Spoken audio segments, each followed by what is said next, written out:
হলো পূর্ণতার গল্প, এবার না হয় অপেক্ষার গল্প হোক। যে বাড়ির প্রত্যেকটা কোণে প্রত্যেকটা আনাচে কানাচে জড়িয়ে থাকে সম্পর্কের খুঁটিনাটি, ভালো লাগা, মন খারাপের অনুভূতিরা, সেই রকমই একটি অন্যরকম অপেক্ষার মাঝে এলো গৃহপ্রবেশের টিজার। গৃহপ্রবেশ টলিউডের আপকামিং মুভি, যার লিড ক্যারেক্টারে রয়েছেন শুভশ্রী গাঙ্গুলি। অন্যরকম এক গল্প পরিণীতাতে শুভশ্রী গাঙ্গুলি লিড ক্যারেক্টারে সবাইকে চমকে দিয়েছিলেন। এবারেও কি সেরকম কিছু হতে চলেছে? শুভশ্রী গাঙ্গুলি ছাড়াও রয়েছেন কৌশিক গাঙ্গুলি, জিতু কমল, সোহিনী সেনগুপ্ত, রুদ্রনীল ঘোষ, সুপ্রভ ঠাকুর, আরো অনেকে। Direction by Indradeep Dasgupta, producer Prasun Saha. আশা করি তোমরা কিছুটা গৃহপ্রবেশ নামটা থেকেই স্টোরিটা আন্দাজ করতে পারছো।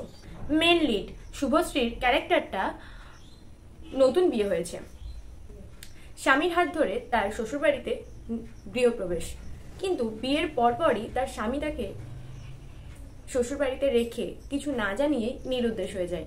মাসের পর মাস, বছরের পর বছর কেটে যায়, স্বামী ফেরে না।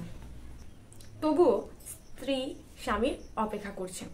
শ্বশুরবাড়ির লোকজনদের দেখাশোনা করা এবং অপেক্ষা, এই দুই নিয়েই মেন লিড শুভশ্রী গাঙ্গুলির ক্যারেক্টারটার দিন কাটছে। আর অপেক্ষা কি শেষ হলো, নাকি এই অপেক্ষার মাঝে অন্য কোনো টুইস্ট আছে, নাকি এন্ডিংটা হ্যাপি হবে, নাকি হবে না, এই সব কিছু প্রশ্নের উত্তর আমরা জানতে পারবো মুভিটি এলে। যদিও আর বেশি দিন নেই, 13 জুন 2025 হলে তোমরা দেখতে পাবে এই গৃহপ্রবেশ মুভিটি। তাই টলিউড অ্যাকশন মাছ মশালা মুভি কিংবা অ্যাকশন প্যাকড মুভি দিয়ে মানুষের মন জয় না করতে না পারলেও মানুষের আবেগ দিয়ে কিন্তু মানুষের মনকে জয় করে নেয়, মানুষের ইমোশনকে অনায়াসে ক্যাচ করতে পারে। আর এটাকে অস্ত্র করেই প্রত্যেকটা স্টোরির মধ্যে ইমোশনকে ভরপুর দেওয়া হয়। ইমোশনাল স্টোরি অডিয়েন্সকে মুভির সাথে বেঁধে রাখবে। এখানেও ঠিক তাই, ছোটখাটো অভিমান, ভালো লাগা, মন খারাপ, এই সব কিছুকে একটা ফ্রেমের মধ্যে খুব সুন্দরভাবে সাজিয়েছে। আর এই সব কিছুই তোমরা মাত্র 1 মিনিট 19 সেকেন্ডের টিজারে সুন্দরভাবে দেখতে পাবে। বিশাল কিছু ডায়লগ নেই এর মধ্যে, কিন্তু যেভাবে তৈরি করা হয়েছে বা যেভাবে প্রেজেন্টেশন দেওয়া হয়েছে তাতে করে কিছু না বললেও অনেক কিছু বুঝে যাবে তোমরা। মেন লিড নায়ক নায়িকা থাকছে শুভশ্রী গাঙ্গুলি, উল্টো দিকে জিতু কমল।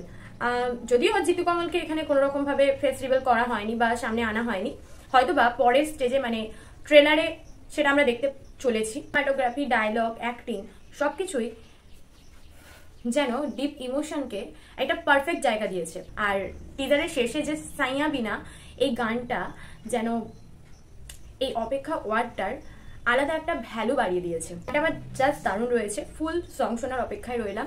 আর তোমরা এই মুভির জন্য কতটা এক্সাইটেড সেটা জানাতে ভুলো না।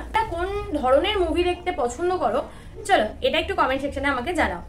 আর আমার চ্যানেল নতুন হয়ে থাকলে চট করে চ্যানেলটিকে সাবস্ক্রাইব করে আমার সঙ্গে জয়েন হয়ে যাও নিত্য নতুন আপডেট সবার প্রথম পাওয়ার জন্য। সানি টকের সঙ্গে সিনেমার বকবক হয়েছে শেষ, আবার আসছি নতুন মুভি নিয়ে। তোমরা সবসময় থাকো ফ্রেশ। টাটা।